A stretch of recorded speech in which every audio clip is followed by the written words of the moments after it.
what to see, what to stream, and what to skip. It's Movie Reviews with Ryan J. That's right. Ryan is a nationally syndicated film critic, and he joins us again to share his thoughts on the new movies that are released this weekend. Good to see you again, Ryan. You too, thanks. All right, so here's the deal. I know your perfect summer Milwaukee day is going to a movie, so let's find out if any of these are good enough for people to go with you. The first one is The Tomorrow War. This is PG-13. This is on Prime Video.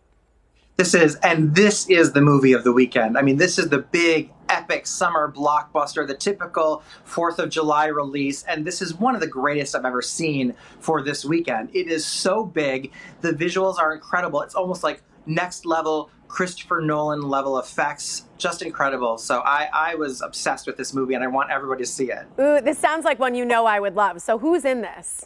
Yeah, this is Chris Pratt, and he is really great because he's in the prime of his leading man category, you know, in his career right now. And J.K. Simmons plays his dad. You got the Handmaid's Tale's Yvonne Strahovski in this, Betty Gilpin, and again, it spends some time up top where they're doing character development that really invests you in the characters. So it's got some emotional attachment to it, that as the film develops and it becomes this big spectacle of a film, you really care about these people.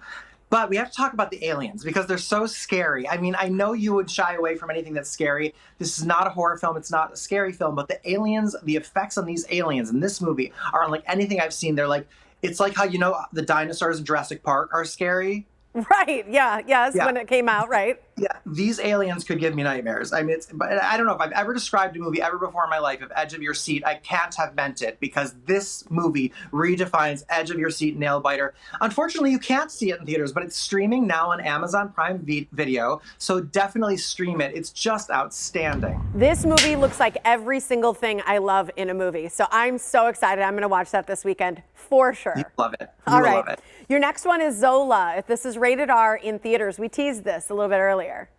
What's interesting about this film is on a certain day in October 2015, a stripper named Zola tweeted 148 times in a day or in a weekend.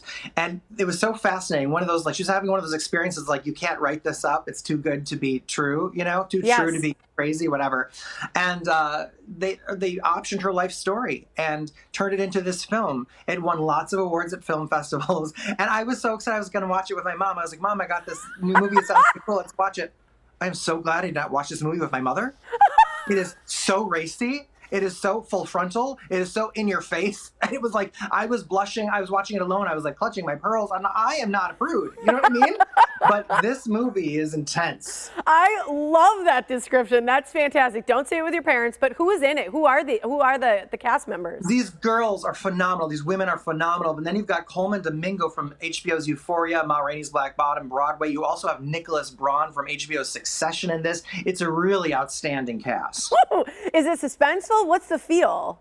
It is suspenseful, and I like how, because it's based on tweets, they use some of the Twitter sound effects throughout the film, but it's gritty, it's honest, it's crazier as the film goes on. It ends up feeling kind of like a Quentin Tarantino movie. Listen, I'm saying see it. I'm going to be bold here and say, you be bold. Go see it in the theater, but know that you're going to be probably watching a movie that's the closest to a XXX film you've ever seen.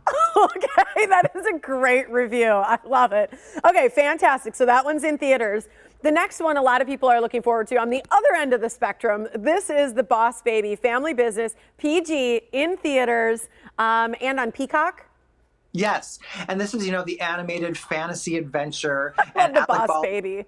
Right? Alec Baldwin. I didn't see the first one or the TV series. You did? Yeah, it's hilarious. Alec Baldwin is so great, and I think he improvs some of the lines here because he's just got some great moments in this. He's the voice of Boss Baby, and here, Boss Baby's all grown up. He's an adult. He's a billionaire tycoon, and he has to kind of go back to being a baby to help out the family business because now his niece, who's voiced by Amy Sedaris, who's hilarious in this, the dad voiced by James Marsden, by the way, as the older brother of Boss Baby. It's great casting. It's beautiful to look at. There's the theme of losing the childhood magic, going into adulthood, thinking where did the time went. It asks the question, Can babies rule the world? Do you think they could too? I don't know. I mean, if they're a boss baby, they sure can. Yeah, right?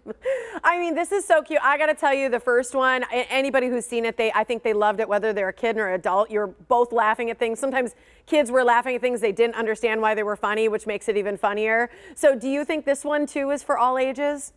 It is. I mean, they have some good generational humor, just like you're saying. So I think that the brand is consistent with this film. I'd say you could wait to stream it on Peacock. It's not as great as like some of the other movies that I've seen, or like what Disney really does. That's really appeals to all ages in that way. Love it. Okay, you got another one here, and this is the Forever Purge, rated R, in theaters.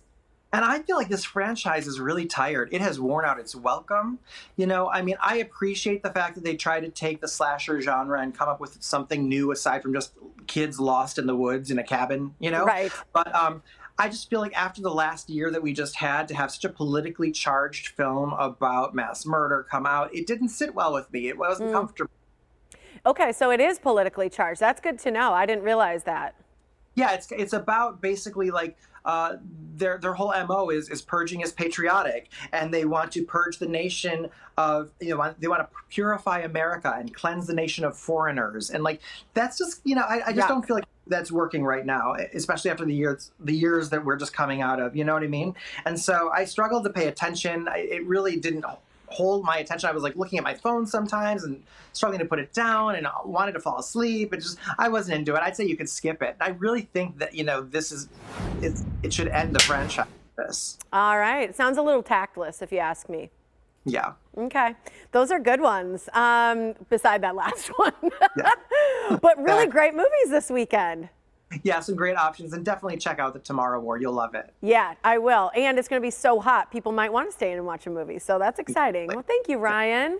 Thank you. Yeah, you can like Ryan J on Facebook, follow him on Instagram and Twitter for his full movie reviews. Check out his website. It's ryanjreviews.com, and he's going to do some of your responses with me a little bit later.